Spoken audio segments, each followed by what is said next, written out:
All right.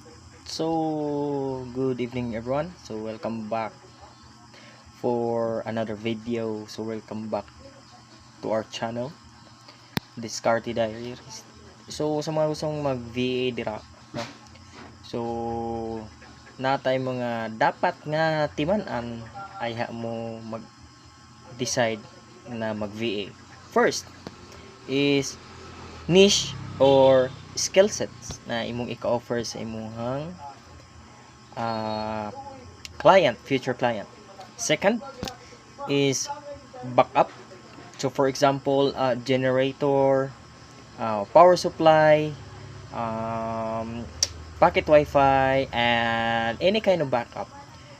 Third is the devices na imuhang gamiton. So for example, naka PC, computer set, naka laptop, but usually ang mga client is nangita na sila og backup.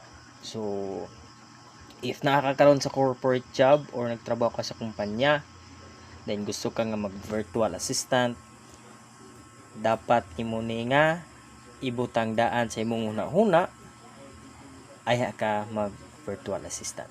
So sa mga gusto pod na mag virtual assistant pero napa sa corporate job or napa sa company, ayaw sa mo resign kung wala pa mo ato nga mga dapat ninyo nga naa kay ang virtual assistant world karon guys, honestly dili siya inana ka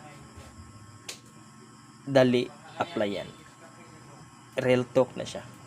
So daghan kay mong makita dira sa kuan, sa mga sa mga social media na may na very makita sa 6 digit tinuod na, but kung nagsugod pa ka ayaw sa og resign sa imong kumpanya. So moro to, salamat o maayong gabi sa tanan. Peace out.